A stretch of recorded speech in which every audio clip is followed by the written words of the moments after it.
Olá, pessoal. Agora a gente vai falar sobre avaliação de desempenho e como a gente vai fazer a avaliação desse desempenho em sistemas computacionais.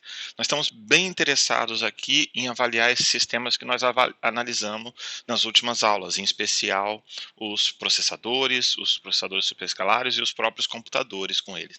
A primeira coisa que a gente vai tentar olhar é um pouco de metodologia, então a gente vai falar um pouquinho agora como a gente diferencia múltiplas formas de avaliação e como a gente diferencia a nossa pesquisa no geral, e depois a gente vai avançar por algumas das métricas e de como medir desempenho em múltiplas alternativas, tá? Então, o primeiro cenário que a gente tem que falar aqui é relacionando um pouco a pesquisa científica e como a gente especializa ela para pesquisa de sistemas. Então, a gente começa aqui do lado esquerdo, que tipicamente, nos dois casos, nós temos que a gente começa criando uma hipótese sobre o ambiente, quer dizer, eu quero virar e falar, poxa, eu tenho uma nova técnica de Branch Predictor e essa técnica melhora a execução do meu processador, a execução do meu programa. Então a gente cria uma hipótese sobre o ambiente. E a gente tem que falar essa hipótese, a gente tem que ter essa hipótese bem clara. Quando a gente pensa do ponto de vista geral de pesquisa científica, a gente acaba virando e projetando um experimento e usando algum tipo de amostra aleatória da população. O que acontece nesse caso? Nesse caso, eu vou olhar para o mundo e vou tentar encontrar um cenário para ver se a minha hipótese é validada. Quando a gente está falando de um sistema, a gente tem que trabalhar e muitas das vezes projetar esse caso base e também a carga de trabalho. Por quê? Não existe esse preditor de desvio, não existe esse branch predictor novo que eu estou planejando. Então, se não existe esse branch predictor novo, eu não vou encontrá-lo numa amostra aleatória da população, não vou encontrá-lo em algum lugar. Eu vou ter que trabalhar com ele e criar esse Branch Predictor, trabalhar em cima dele, descobrir as regras, fazer algum mecanismo de implementação, simulação, para chegar no resultado dele. Então, continuando aqui, a gente vai executar, nos dois casos a gente tem que executar experimentos, só que enquanto do lado esquerdo a gente vai executar experimentos em cima da amostra da população que a gente tentou olhar, do lado direito a gente vai avaliar o nosso modelo ou o hardware que a gente fez. Quer dizer, eu posso trabalhar em cima de um simulador, eu posso trabalhar em cima de alguma plataforma de prototipagem ou de um hardware que exista lá definitivamente, eu vou fazer a avaliação. Então aí começa a nossa diferenciação, mas a nossa diferenciação é bem próxima do fato de que esse modelo não existe. Eu precisei criá-lo para poder fazer a nossa avaliação. E, obviamente, essa avaliação nossa tem que ser mais sistemática. A gente tem que ser capaz de fazer uma avaliação verdadeira e justa. E é isso que a gente vai falar nessa sequência agora de aulas. Na sequência, a gente interpreta os resultados, então é a mesma coisa dos dois lados. No caso da esquerda aqui agora, se eu não conseguir um resultado correto, se eu não conseguir um resultado positivo aqui, eu posso criar novas hipóteses, e aí eu posso voltar ao início e criar outra hipótese do zero, ou eu posso reprojetar o experimento para ver se a minha hipótese eu consigo validá-la, tá? E no caso de um projeto de sistemas, eu posso precisar fazer um novo projeto. Quer dizer, eu posso chegar à conclusão que o meu Branch Predictor não funciona, ou posso chegar numa conclusão um pouco mais fraca, que a minha implementação do Branch Predictor não está funcionando e ter que fazer um outro Branch Predictor, ou que a minha carga de trabalho não é a carga de trabalho correta e ter que olhar outra carga de trabalho. Então, assim, a gente tem múltiplas alternativas aí. A mais extrema é a sua ideia não foi boa o suficiente. A mais simples e outras que podem acontecer no caminho é que você ainda não conseguiu validar que ela é boa o suficiente. Ela pode ou não ser boa nesse momento. Tá bom, pessoal? Então é isso que a gente tem que falar sobre a visão geral e como a gente faz sistemas. A diferença principal é que em sistemas a gente vai ter algum modelo e tipicamente nós somos responsáveis por buscá-lo ou criá-lo. Tá? Bom, e aí a gente vai falar também sobre a questão de workloads, e nós vamos falar sobre workloads single thread e multithread. No fundo, a gente pode colocar o multithread como sendo múltiplas threads num único core, ou múltiplas threads em múltiplos cores ou em múltiplos processadores. Então a gente vai olhar sobre esses dois cenários. A gente já falou, certo, sobre benchmarks, a gente já pegou logo no início da disciplina sobre benchmarks, a gente vai voltar a falar sobre como construí-los e como analisá-los posteriormente, mas por enquanto a gente vai usar um pouco do conceito que vocês já viram lá para trás. A gente está falando aqui que nós temos um conjunto de programas, um conjunto de rotinas de software ou pedaços de hardware que a gente vai avaliar e vai ter alguma métrica ao final. E essa métrica vai ser boa ou ruim de acordo com o nosso resultado que a gente quer do experimento, tá bom? Algumas métricas que a gente está super acostumados a usar, certo? A gente tem, como a gente começa a falar sobre tempo, e a gente tem que chamar bastante atenção que toda vez que a gente fala em medir desempenho, nós temos que falar em tempo. A nossa métrica tem que ser relacionada com tempo. Então, desempenho é tempo. Tudo que a gente vai falar sobre desempenho, ela tem que estar de alguma forma relacionada com o tempo. Se eu não tenho tempo explícito ali, o tempo tem que estar implícito de alguma forma ali dentro, porque eu fiz alguma simplificação de algo que era uma constante, por exemplo, e aí eu consegui medir o tempo e transformar aquilo em tempo. A gente vai ver alguns exemplos para frente. Tá?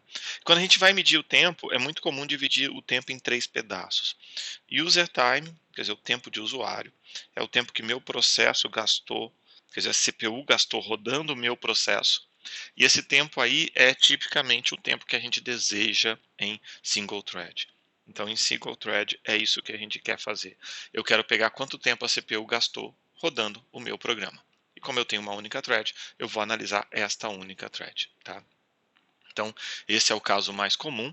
Só que às vezes a gente acaba precisando de algumas outras coisas. Então, nós temos o tempo de sistema. Esse aqui é o tempo que o sistema operacional gastou atendendo a minha aplicação, ele fez coisas. Então, se a gente está tentando trabalhar, fazer algum tipo de avaliação em cima de servidores de banco de dados, servidores web, que tem muita fila para processar, talvez o System Time seja relevante. Só que esses sistemas normalmente são multiprocessados, então a gente não vai avaliar aqui nessa discussão nossa, porque nesse primeiro momento nós estamos falando em single thread. Tá? E real time é o tempo real, é também chamado de wall time. E o all time porque é o tempo da parede, normalmente a gente tem um relógio pendurado na parede, então é o tempo do relógio da parede. Esse é o tempo que a gente tem e significa simplesmente que se você está rodando, não importa o que, você mede o tempo no seu relógio antes de apertar o Enter para começar a execução e quando a coisa acabar, você olha o tempo no seu relógio. E esse é o tempo geral. Então ele inclui tudo o que aconteceu. Esse tempo a gente consegue medir em single thread, multithread, mas a gente tem que levar em consideração que ele está medindo o tempo inteiro do computador. Isso quer dizer, imagina que você fez um programa para somar 2 mais 2, e aí o programa pediu para você somar dois números de entrada, né, e você quer somar 2 mais 2, e aí o programa pediu o primeiro número, e você foi lá, digitou 2. Quando ele pediu o segundo número, toca o telefone, você vai atender o telefone, volta, terminou, ok, de atender o telefone, vai lá e digita o 2 de novo e dá um Enter, certo? Se você pensar do ponto de vista de user time, todo o tempo que você estava no telefone não foi medido, porque não é tempo do seu programa sendo executado, mas como real time, o seu tempo que você estava atendendo o telefone vai contar, porque o seu processador ficou contando aquele tempo desde o início até o fim. Esse é o tempo de relógio, tá bom? Então, essa é a diferença entre eles. Agora a gente vai falar um pouquinho sobre como avaliar o desempenho em single thread. Avaliar o desempenho em single thread é razoavelmente simples. A gente tem uma fórmula que a gente precisa pensar e gerenciar em termos de tempo, como eu já mencionei para vocês, certo? Onde a gente começa tendo número de instruções, depois a gente vai ter o CPI, número de ciclos por instrução, e 1 sobre a frequência. Esse aqui é o período. O que significa isso? Significa que essa fórmula nos dá tempo de execução de um programa. Eu sei quantas instruções executou, eu sei o CPI médio e eu sei o período de cada instrução, o período do clock ou a frequência do processador. Bom, tem uma característica importante aqui, é que se eu estou rodando dois programas no mesmo processador, eu posso não usar a frequência. Eu posso simplesmente fazer N vezes CPI. Isso vai me dar um proxy de tempo. No fundo, a frequência é a mesma para todos. Se eu estou pegando o mesmo programa rodando em dois computadores diferentes, o meu tempo aí, o meu número de instruções vai ser igual para todos eles. E aí eu vou ter o CPI e a frequência como fatores que vão diferenciar. Então, o meu tempo está influenciado muito mais, está sendo influenciado muito mais pelo CPI e pela frequência nesse caso, porque eu estou trocando de processadores. Então, assim, às vezes a gente vai encontrar uma forma de usar menos desses elementos, quer dizer, menos dessas três variáveis, às vezes uma só, às vezes duas delas, e não necessariamente a gente vai realmente precisar das três o tempo inteiro.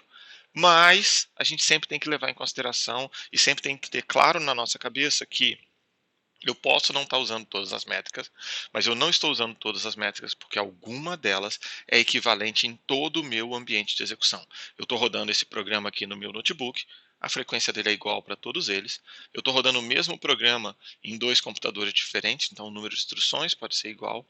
Eu estou avaliando o CPI, estou avaliando a frequência. Eu estou trocando um sistema por outro completamente diferente. Eu vou usar essas três variáveis. Tá? A gente tem que lembrar que elas, de certa forma, elas se compensam. Então, por exemplo, eu tenho um processador que tem instruções bem complexas, ele provavelmente vai ter um N mais baixo e vai ter um CPI mais alto, tá? Então, se a gente pegar um CISC, costuma ser isso, né? Se a gente pegar um CISC convencional, a gente vai ter um CPI mais alto e um N mais baixo, tá? E tipicamente a gente pega um RISC, a gente vai ter um CPI mais baixo, por outro lado, um N mais alto. É claro que tudo isso a gente já conversou bastante sobre diferença de RISC e CISC, então nem sempre a gente vai nessa direção, mas é importante a gente notar que por isso que o nosso pacote está inteiro, se a gente conseguir colocar ambos os processadores, esse RISC e esse CISC, na mesma frequência, eu vou multiplicar os dois caras por 1 sobre F, que é a nossa frequência. Ah, se eu vou multiplicar os dois pelo mesmo 1 sobre f, eu poderia até não fazer essa multiplicação e usar as outras duas variáveis como nosso proxy de desempenho. Tá? Então, essa é a ideia geral. A gente quer tempo. Toda vez que a gente está medindo desempenho, a gente quer tempo. Ok? Bom, a gente vai parar por aqui e a gente vai falar, depois a gente continua falando sobre multithread. Obrigado, pessoal. Até mais.